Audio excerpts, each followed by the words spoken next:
Hi, welcome to episode 6 of Messy-nism, the Jewish view of Moshiach.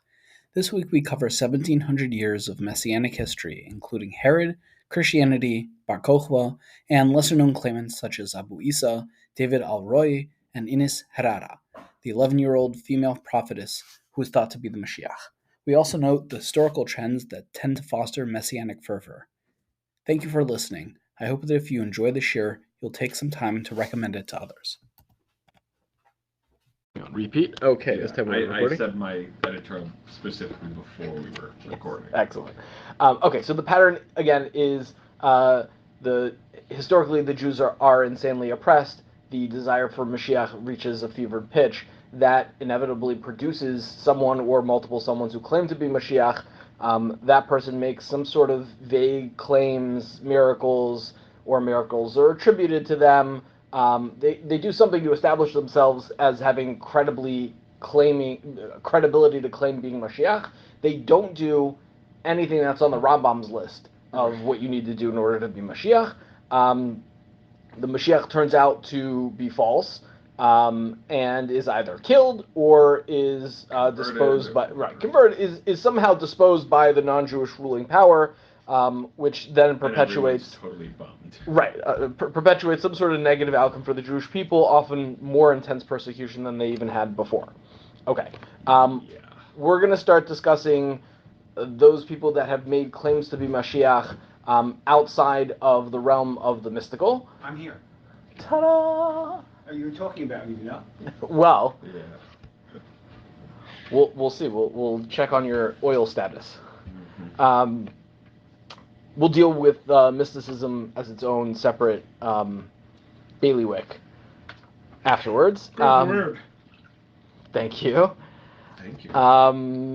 Okay, it's important when we start to note that the idea, even the word Mashiach is not really present in 1 and 2 Maccabees. So if we're looking historically, the kingship of the Chashmonaim, right? The Maccabees come from Shevet Levi.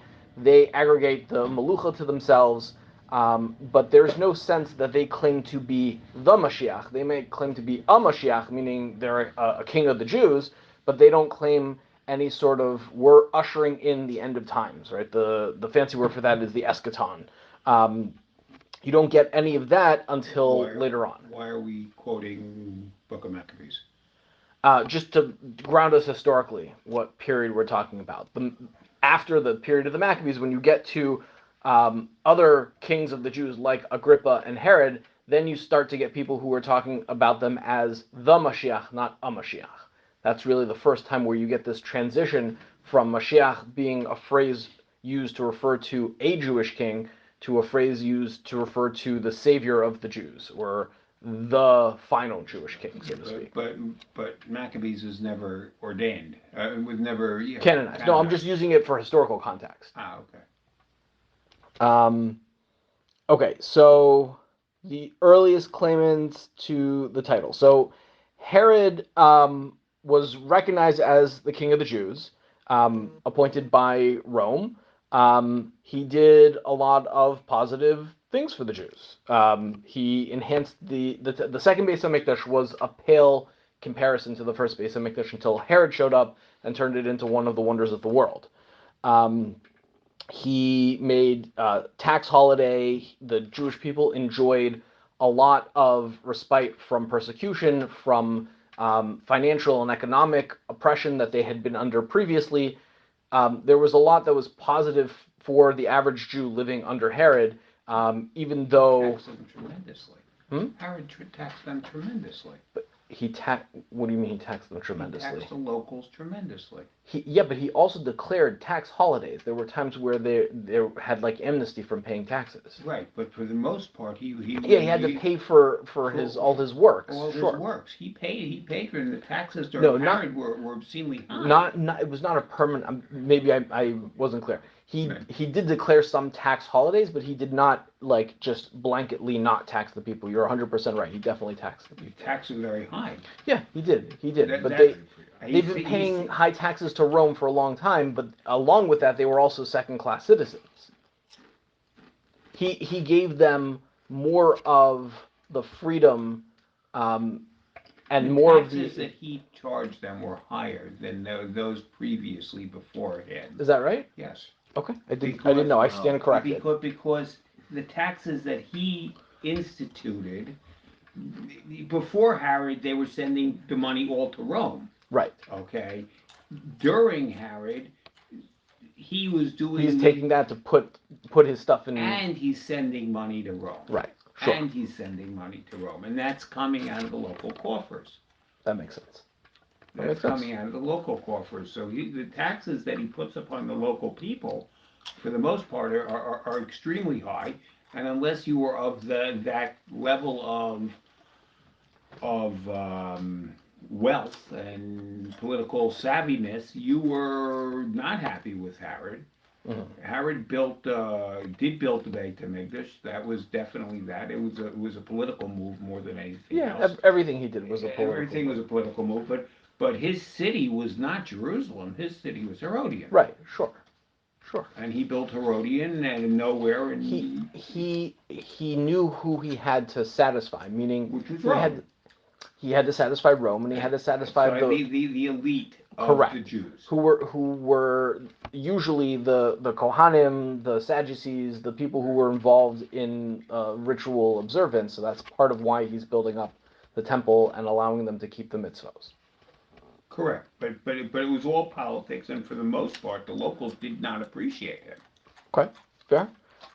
He did I believe some of the things that he did in order to give off the appearance that he was claiming to be Moshiach helps to validate him as king of the Jews and to support his agenda. So he put a star on the coins that he minted of himself to fulfill the pasuk. Right, the pasuk is Darach Kochva Yaakov, that there's a star that's going to come from Yaakov. So if you want to claim to be Moshiach, that pasuk, and we'll see it when we get to the Christian Testament in a few minutes.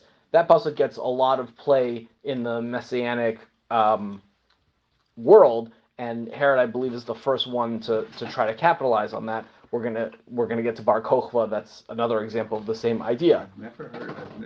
I'm not disagreeing with you. I've never heard. Herod was known as the king of the Jews, but I've never heard it as a religious king of the Jews. So that's interesting. He didn't. My understanding, from what I've read, is he never portrayed himself as a religious Jew, but he was the king of the Jews. It's all marketing. Politicians market themselves as like good guys, but really, I mean. No, he's saying he's no, saying I believe as a redeemer. I don't think he ever indicated that to I've never read anywhere. I don't think he made the claim directly. I think it was made for him both by the Herodians and in later church fathers recorded that kind of description of him. There's no documentation of him saying, I am Moshiach, but you get in Josephus, you get in Acts, you get in Tertullian, and a bunch of later Christian writers. What was the one that was so interesting? Slavonic Josephus, which probably doesn't mean anything to anybody, but still fun to say. This idea that he either claimed or it was claimed on his behalf that he was Moshiach. That's from Comicus, the stand-up philosopher. I have no Very good. Okay, so that's Herod. More on Herod in Jewish Antiquities, Book 19, paragraphs 338 through 353. If you'd like to look it up directly, it's also in Acts chapter 12. Josephus. Okay, so there was something. What does it say in Acts? The Herodians claim Herod as the Messiah. Herod did a bunch of bad stuff too. Yeah. Oh, right. So let's round out. Yeah, let's round out the picture here. He killed his family. Yeah. So Herod was a very, very bad person, by all accounts, religious and non-religious. Herod also was not Jewish, right? Maybe his father was Jewish. Probably not. He's an Idumean. He's an Edomi. Right. The Gemara says like he was crying and like the sages are chastised for saying That's Agrippa. Oh, that's Agrippa. Sorry. But yeah, nobody bought this. Just because he made the claim doesn't mean anybody, certainly nobody Jewish accepted that in any meaningful way. Okay, Josephus has a lot. So at the turn of the century, there's something in the air or in the water. I don't know. There are a lot of people that come out of the woodwork as either directly claiming to be the Messiah or claiming that, as Jesus did, that the kingdom of God has come and that it's the messianic age, that the time has arrived. I will preface with I am not a historian, nor am I an expert on Christianity. I'm more than happy to be corrected on any of this. I'm just going to share with you the research that I've done.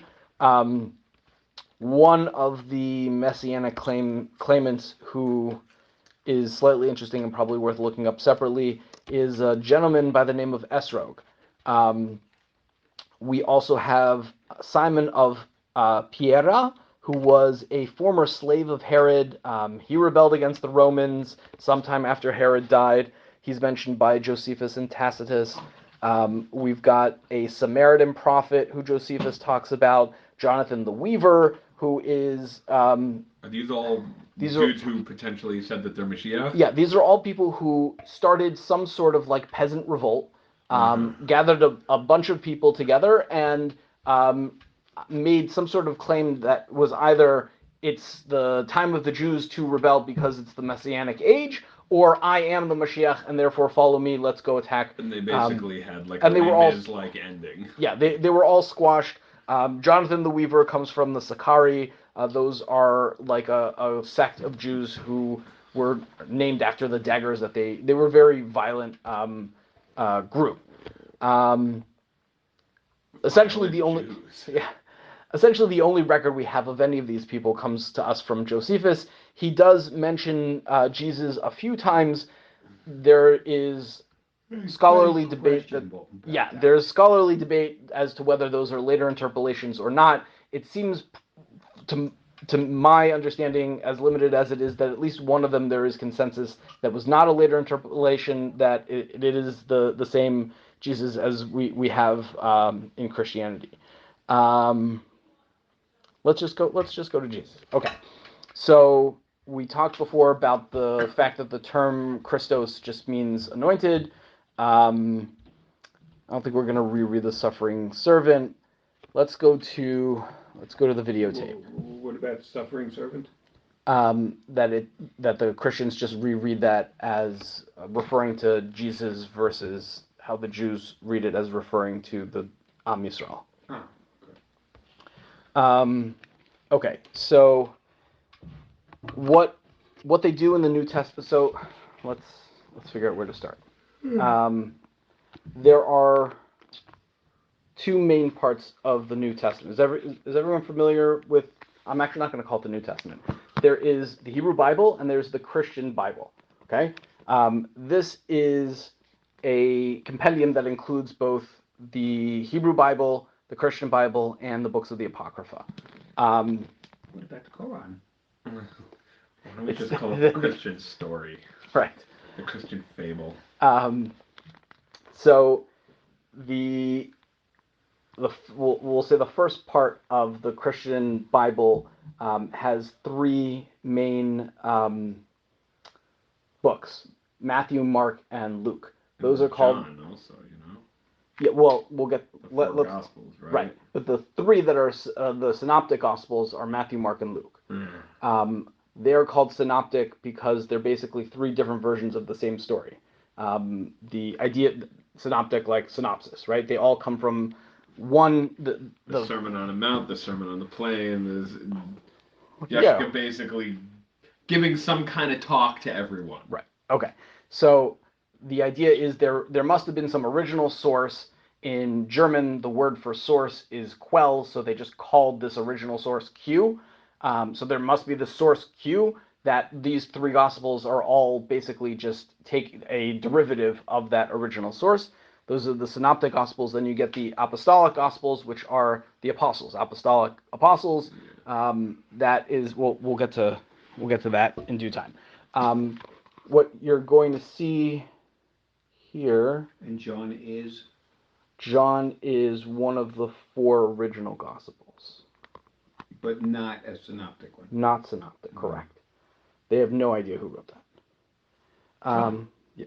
Well. What I'm going to read to you, I guess, a couple things that I found interesting. There are a lot of steeras, even between, like, we'll read from Mark and we'll read from Matthew, just to give you one example of, like, a very clear stira. Yeah, contradiction in the text as to... A stira, Right. The purpose of this is what we had talked about last time when we were looking at different statements in the Gemara, that in the Yemos HaMashiach there are going to be changes, and we talked about how those are fringe opinions. You're going to see those fringe opinions. A lot of messianic claimants will hang their hat on those opinions, like, oh, the mitzvos will be batal la'asid lavu. Great. If I'm Moshiach, then I can just annul all the mitzvos because I've got some fringe opinion that says that there will be mitzvos. So it's very easy for me to just rely on that and to excuse my behavior. Or you have the opposite. You'll have claimants who want to forbid everything. You have to fast. You can't even eat meat. They'll add all kinds of new chumras on. So you get kind of this division. It's either, and sometimes you'll get both. You'll get we have to be too frum in this side and completely irreligious on the other side. So Jesus is a very good example of that. One Sabbath. So this is Mark chapter 2. We're going to do verses 23 through, I think it's like 28. One Sabbath, Jesus was going through the grain fields, and as they made their way, his disciples began to pluck heads of grain, which is the Isser of... Wait, say it again? Not kfir. Pluck the grain? Yeah, plucking the grains on Shabbos. Kotzer. Kotzer. The Pharisee said to him, look, why are they doing what is not lawful on the Sabbath? And he said to them, have you never read what David did when he and his companions were hungry and in need of food? So he's quoting Tanakh back to them, right? What did David do when he was hungry and in need of food? What story is this? When he goes to Keilah? To not Keilah. Nov? Nov, Vir Kohanim. So Shaul is chasing David. David has no food, so he goes to Nov Vir Kohanim and asks for food and bread. What bread specifically? Wonder. I don't remember. Lechem apanim. Bread he is not allowed to... Right, showbread. He's not allowed to eat the showbread, and he asked for the showbread anyway, right? He entered the house of God when Evyasar was the priest, and he ate bread of the presence. That's lechem apanim, which it is not lawful for any but the priest to eat, and he gave some to his companions. Then he, and this is Jesus continuing to speak, then he said to them, the Sabbath was made for humankind, and not humankind for the Sabbath. So the Son of Man, the Son of Man is Lord even of the Sabbath. So basically, I'm lamala. I'm above this halacha, so I can do whatever I want. David's allowed to pluck grain on Shabbos, and I'm either Mashiach or I'm the bringer of Mashiach. Then I'm allowed to certainly pluck grain on Shabbos. Like to punch him in the face. Yeah. Okay. Why? It's violent. Yeah, he deserves a little violence. Boy, oh my goodness. Okay. Violence isn't the answer. Sometimes it is, and sometimes it's fun. I'm not going to you to get treated. Let me tell you something. Sometimes medical care is violent, and sometimes it's fun. Okay. Okay. Definitely not going to treat with you. No, seriously. Now we are in Matthew 5. And 5, where are we? 5, let's say 17. Says Jesus, do not think that I have come to abolish the law or the prophets. I have come not to abolish, but to fulfill. For truly I tell you, until heaven and earth pass away, not one letter, not one stroke of a letter will pass from the law until all is accomplished. Therefore, whoever breaks one of the least of the commandments and teaches others to do the same will be called least in the kingdom of heaven. But whoever does them and teaches them will be called great in the kingdom of heaven. For I tell you, unless your righteousness exceeds that of the scribes and Pharisees, you will never enter into the kingdom of heaven. You've heard that it was said to those of ancient times, You shall not murder, and whoever murders shall be liable for judgment. But I say to you, if you're angry with a brother or sister, you will be liable to judgment. If you insult a brother or sister, you will be liable to the council. And if you say, you fool, you will be liable to the fires of hell. Okay, so here you've got, here you've got the other extreme where you're even firmer than the halacha. And there are other examples. He mocks Netilas Yadayim, things like that. Yeah. Just because we were talking about Herod and to bring us back to that pasuk of Darach Kochva Yaakov, in Matthew 2, in the time of King Herod, after Jesus was born in Bethlehem of Judea, wise men from the east came to Jerusalem asking, where is the child who has been born King of the Jews? For we observed his star at its rising and have come to pay homage. When King Herod heard this, okay, he gets all freaked out because he doesn't want there to be a Moshiach, etc., etc. But again, it's the same idea. They know that pasuk. They know that pasuk is a reference to Moshiach, and so you have to figure out how am I going to work that into the story. They throw that star with the three magi that are bringing the gifts, and they're could have done without the myrrh. I saw that in Peanuts too. Yeah, exactly right. Okay, now here's the question for you all: why do we, as believing Orthodox Jews, reject the Christian claim of Jesus as the Where Messiah? do you want to start? I mean, you start wherever you want to start. Because, at least according to Rambam, and I'm citing Rav Aryeh Kaplan's The Real Messiah because Excellent. I've read that several times. Okay. Mashiach's supposed to achieve world peace. Okay? There's no indication from the text that Mashiach's supposed to come, fail, and then come back. Okay. He's supposed to get it right on the first try. Okay? Mashiach's supposed to rebuild the Beis HaMikdash. Yashka basically still lived while the Beis HaMikdash was still standing. Okay? Yashka was a bad person. He was a hypocrite. He didn't follow what he practiced. He wasn't a very good Christian, Well, he wasn't a Christian. He was... Right. But, he, all of the major stuff, the political independence, he failed on basically every major point. Who cares if he rode in on a donkey, okay? It doesn't make... I could ride also on a donkey, Any other takers? It was a white donkey. Pretty comprehensive. Well, that's from Zechariah. It was a white donkey. Oh, it was a white donkey. It was a white donkey. It was a nice white donkey. Yeah. Right. So I agree with everything that you say. All of the requirements for Mashiach, even from the fact. Okay, they claim that he's descended from God, but right. That's also that's a mystery. It's a mystery. It's a mystery. He's both. No, you can't be, because the bottom line is kingship comes from the father, not from the mother. It depends. Okay. It depends who you're going Catholic over here. No, Kahuna. Look, no, you're going Catholic's beliefs here. Jewishness comes from the mother, but your tribe comes from your father. If you're a Levi or a Kohen or a Yisrael or a Danite or a Manassite or a whatever, a Benjaminite or whatever, that comes from your father. The concept of Immaculate Conception is a machlokus amongst the Christians. Immaculate Conception is just that Mary was conceived without original sin. Mary. The Jesus thing is called the virgin birth. Right. But that's a machlokus. Okay. So first of all the Jews that met him rejected him in his time, right?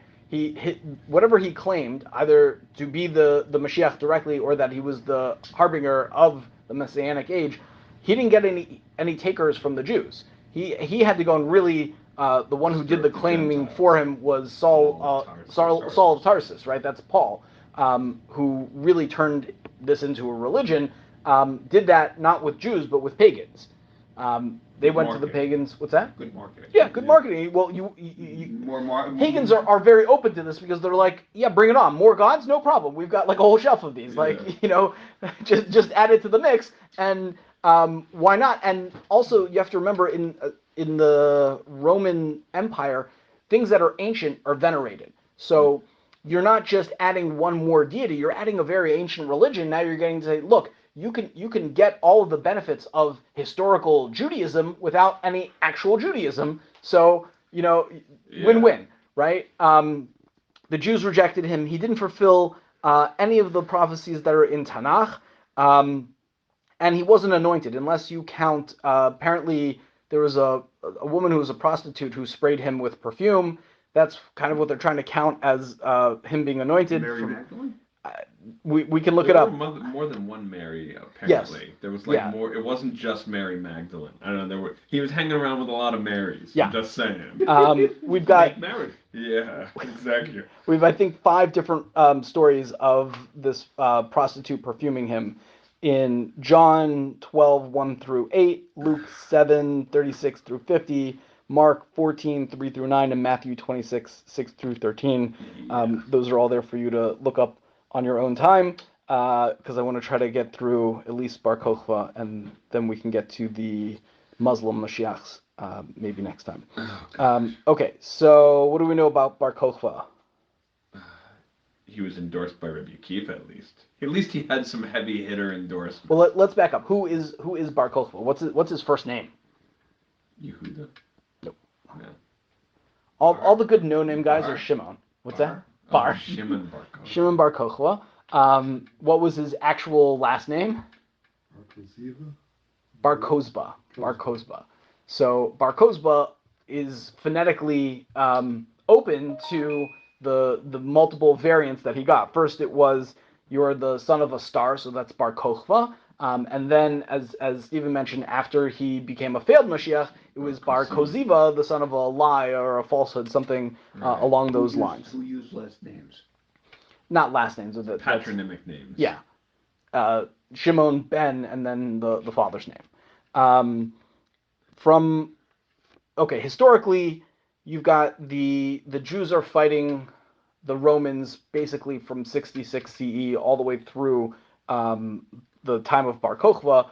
Bar Kochva is killed in Beitar at a giant massacre. The 10th Roman Legion just comes in and destroy, and we actually have that in benching, right? That's part of one of the brachos in benching is that the people in Beitar were finally able to be buried.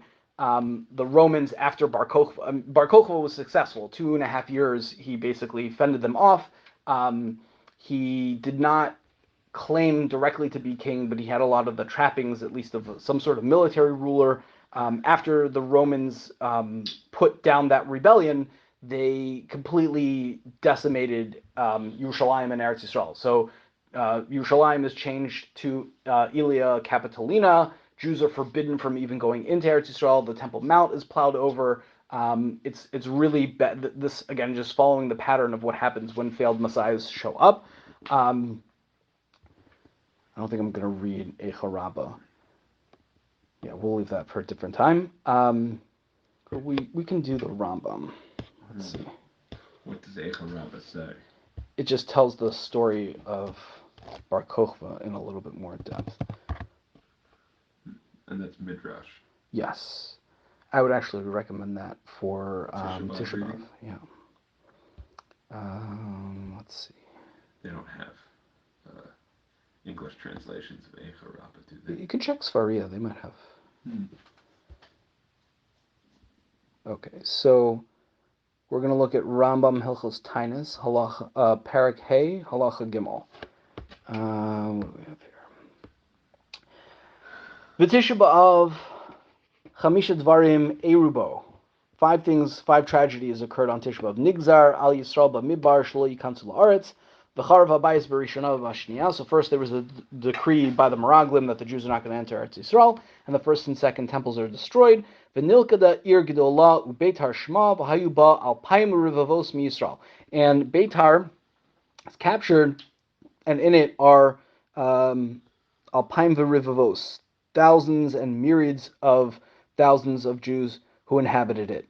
V'haya lahem melech gadol, and Rambam calls him a melech gadol. V'dimu kol Yisrael u'gdolei hachachamim shehu melech HaMashiach. And this is pure Rambam. And the sages considered him to be the messianic king. Sages and the leaders of the Jewish people considered him to be the messianic king. V'nafal biyad haromiim, and he fell to the hands of the Romans. V'nehergu kulam v'haisa tsar gedola kamo churban beis hamikdash. And when that happened, it caused a national catastrophe equivalent to that of the temple's destruction. Uboba yom hamuchan lupuranus harash tarnas rufus harasha esa hechal the es Sivivav L'Kayem Mashenemar Tzion Sada Ticharesh. And at that same time, Tarnus Rufus plowed the site of the Beis Hamikdash and its surroundings, thereby fulfilling the pasuk of Malachi. Tzion will be plowed like a field. Unfortunately, it was, and I just thought that was appropriate for the time period that we're in right now. Rambam says that they didn't ask Bar Kochva for any sign. When we were reviewing Rambam's criteria for Mashiach, he mentioned not asking for any sort of sign. There is a pretty clear Gemara. It's Yerushalmi. In the Sanhedrin, in Bavli Sanhedrin, it's 93b. In the Yerushalmi, it's in Tainus Perik Dalet Halacha Hey, where they do seem to ask Bar Kochva to be Merach Vadom, to judge people by scent, which is some sort of a sign or a miracle rather than the natural course of things. Okay, so that's Bar Kochva. I guess we'll mention one more, and then we'll leave the rest for next time. Moshe of Crete.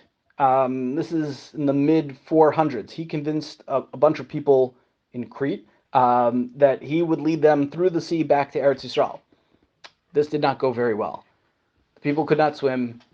A lot of people drowned, including Moshe of Crete, and that was the end of his messianic crusade. What kind of Greek guy can't swim? Well, the Mediterranean around Crete is pretty turbulent. Is it? In fact, it's notoriously difficult to sail around that area. Oh, that's fascinating. Yeah. I did not know that. It's in the Odyssey. Oh. Yeah, they talk about that. Okay, so Cool. next week, I mean, we can, if everyone is down for going a little bit longer, we can start doing the Muslims. Okay, so there's Abu Isa, Yugdahan, and Mushka. What about Muhammad himself? Did they claim he's Messiah? No. I don't think No. he's a prophet. He's a prophet. Okay. So these are Jews living in Muslim countries in the 7th and 8th century. Abu Isa, interesting character. He held of Jesus and Muhammad. He assered wine and meat except at special times. He paskin like Beis Shammai and forbade divorce. Great example of a peasant Messiah. He gathered a bunch of followers who believed that he was Moshiach and tried to rebel against the Caliph, and they were all murdered. Yeah. The crusade. So this again, it follows the same pattern. There's a lot of oppression. Jews are second-class citizens. You get a pent-up, desperate need for a Mashiach to come, and somebody shows up with that mantle and tries to lead. And again, most of the time, it's the peasants, it's the uneducated, it's the poor who don't have what to lose. Correct. Yeah. The Crusades start around the end of the 11th century. 1096 was a year that a lot of Jews expected some sort of messianic occurrence. Instead, they got a terrible, terrible year. It also triggered a bunch of Mashiachs who are documented. I should really, okay, I'll try to remember for next week. In the Rambam's Igeret Teman, he goes through a list of these people, doesn't necessarily name all of them, but he talks about their experiences. But all the people that he talks about are people who were basically triggered because of the first Crusades.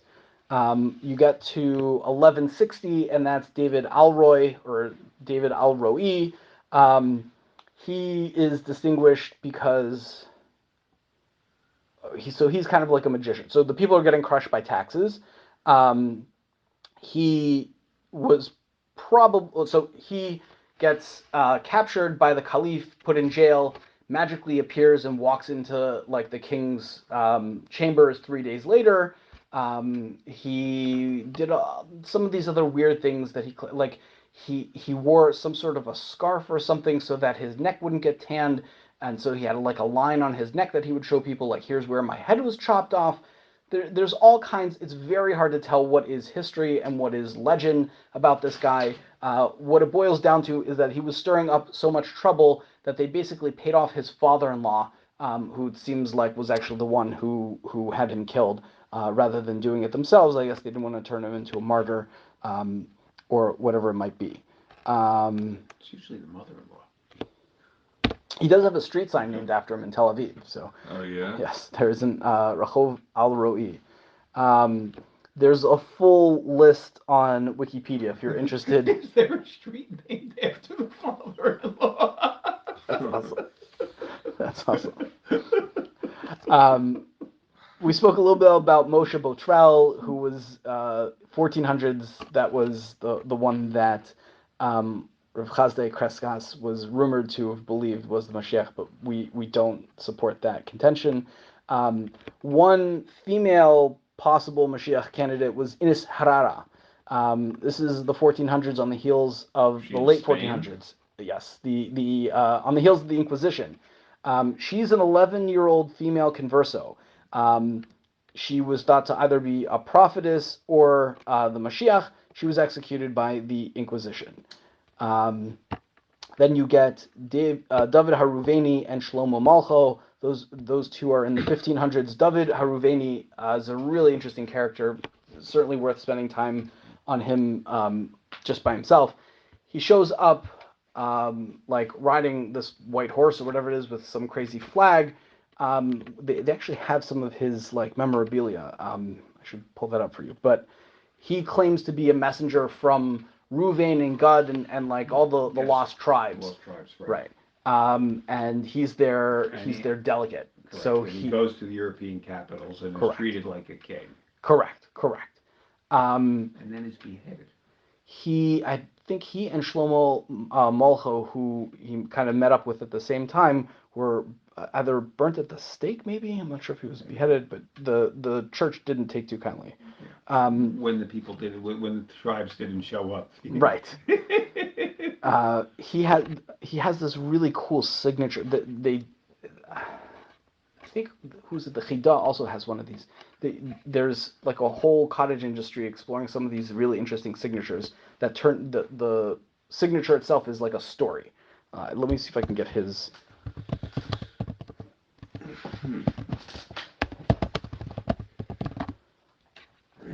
But it speaks to the time, because the time of the people, everybody believed that there were these 12 tribes that were going to come. Oh yeah.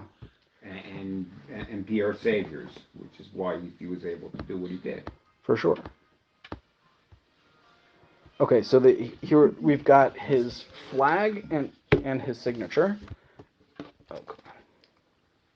Oh, come on. What? Oh, that's right. No, right after that. What do you mean by signature tells the story? I'll show you. I'll show you in a second. I'm just going to do this one because last time I lost the place. Okay, so here's the flag that he was carrying when he came into town, claiming to be the envoy, and then here's his signature with the flag kind of built into it. Let me see if I can find the Chida's signature, and you'll see what I mean. Didn't really study calligraphy, did he? You gotta mock the guy's signature? Look, I'm not mocking him. I'm just kidding. saying my daughter could do better. I'm not She's mocking 11. it. I'm just mocking it mercilessly. Look, you know what? I mean, the guy probably never learned to read and write properly, so, you got to give credit where credit's due. At least he could hold the pen. Okay, so this is the signature of the Chida, and I see. It's what do you see? Okay. What do you see? I see What you should see. Sam Lipschitz. What you should see is a boat. There's a whole story about the Chida's fortune. Almost like he and his fortune almost went down on a ship, and so his signature is kind of like Hakara Satov to the fact that he was saved on this boat. Right? You see the mast, I thought the sail, sorry, and the mast, and then the. Yeah, but right? I mean that's an Was elaborate this a signet sail. ring? I don't know. Yeah, that's a good question. I hope he didn't have to draw this every single time. And so David Ruveni's is that kind of elaborate flag bearing. That's very interesting.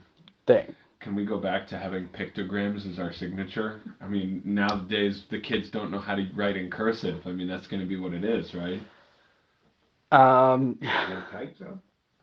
So David Ruveni met with Pope John III and got the Marano persecution temporarily rescinded. Seems like he was kind of playing both sides. Shlomo Malcha was like a confused young gentleman. They both ended up, like I said, burnt at the stake. We know much more about Mashiachs who left some sort of divrei Torah. As time progressed and people became more literate, you get more of those. It's also really important, especially next week. We're gonna try to talk through the mystical messiahs. Does anybody have a compilation of like divrei Torah of failed messiahs? Yeah. There's a I don't know if there's website called that. Yeah. That's a very different website. I don't know if there's a compilation of all of them, but where's the book that I had? I can show you some later. There's a lot from Shabtai Tzvi, from Nathan of Gaza, and the Frankus material. Like, what do you do with such a thing? Because like, what if Shabbatai Tzvi says a vort that technically is true, but like you look at the source and it's like, if you have a heretic who writes the Sefer Torah, you can burn the Sefer Torah. Right. There's no kedusha. right? That's what I thought. But like, you know, if you hear somebody say something that resonates with truth. Oh, this is Beferish Gemara. We did this Gemara even, right? This is Well, the but Christian Mayer and- who gave a drasha, and who's it, Gamliel, Right, but who liked the drasha, and he was talking about can you use, was it like the Esnan Zona for a toilet for the Beis Hamikdash? And he said, I liked the questioner, I liked his answer, whatever it was. And that's why Hashem is punishing me, because I gave credence to the heretics. Wow. I'll find the Gemara for you. Yeah, I was just wondering because of the other Gemara where, you have Rabbi Elisha ben Abuya and Rabbi Meir, and like, Rabbi Meir is like, I can separate the wheat from the chaff. Right. So like, do we hold that way like Lamaisa, or is Rabbi Meir the special case and like nobody else can be doing? So that's a great question. My personal take on Elisha ben Avuya is that he was not a heretic. He believed. He heard. He saw what he saw, and he heard a bas kol, right? Right. I think he was a chote in machtis harabim, but I don't think he was philosophically heretical. Right. Whereas the false he doesn't messiahs say were. right. He doesn't say. Okay. He doesn't say there are two gods. The quote from the Gemara is Shema chas v'shalom shtei reshuyos. Maybe, God forbid, there are two, and even if you're going to add that chas v'shalom is the Gemara interjecting that, he doesn't say there are two reshuyos. Right. He doesn't say, you know what, I'm done with HaKadosh Baruch Hu, I'm going to go to that second God or whatever the deal is. Right. He's like, I can't, what I saw, it doesn't process. Fit with my Masorah, so I don't know I don't know what's real, what's not real, I don't know, but you know what, I'm angry about that, and I'm going to. That's why the whole story there is him trying to uproot his Masorah. He's trying to undo Yiddishkeit. He's not saying, you know what, I don't believe in this anymore. I believe in that, so I'm off to the heretic camp. Right. Right. It's a separate conversation if Christianity is heresy, but we're not going to touch that one. The poskim of today take a very different view of that than the poskim of, let's say, around the time of the Crusades. It's a very sensitive topic. I don't think I'm gonna cover it right now, but yeah, we'll leave it at that. There's definitely the Christianity of today, especially after what was it in the 1960s? I'm blanking on the name of the Ecumenical Council. No, there's a document. Yeah, the Vatican II produced a document whose name escapes me right now that basically like repealed all of the negative attitudes towards Judaism. Yes. Yeah, and I can't remember the name of the document now. Okay, so we were talking about messiahs that wrote down Divrei Torah. Other than historians chronicling their story. So if not for Josephus, we would not have heard of half of these messiahs. If not for we have some Karaite historians. We have some other historians who gave us these Moshiachs, especially in the Muslim world. We have the Igeret Teman. But then, as you get especially into Shabtai Tzvi and later, the more they're able to produce Torah, quote unquote, the more that leads to acceptance in the Jewish world, and then the bigger their fame spreads, and then the harder and then it is. The harder it is that they fall when they Shasta explode. was the one who was very intellectual, right? But Jacob, wasn't Frank like a total ignoramus? So that's a really good question, and it seems like it's a very hard question to answer. He was not an ignoramus completely. He doesn't seem like he was a big Talmud Chacham. He knew enough to be dangerous, and he knew enough about like multiple religions and traditions to kind of mush everything together. He wasn't illiterate. Well, there are some historians who think he might have been illiterate. I don't know. I don't know, but what I will say, there is like absolute agreement that Nathan of Gaza, who was, we'll call him quote unquote the prophet of Shabtai Tzvi, he's the one that really produced the Torah. Everybody seems to agree that he was like a tremendous Kabbalist and Talmud Chacham. As much as Shabtai Tzvi was like a pretty knowledgeable guy on his own right, if it wasn't for Nathan of Gaza, he would not have. And we'll save this all for. So what happened to him? Okay, we'll save this all for next week, Mirza Hashem. Wow, you made it all the way through to the end of this year. Thank you. These series are a passion of mine, and a lot of effort goes into them. I'd be grateful for your help in spreading the awareness to others. If you're interested in joining us live, getting the notes, or asking a question, please message me on Twitter at Isaacson, ISAACSON. Thanks.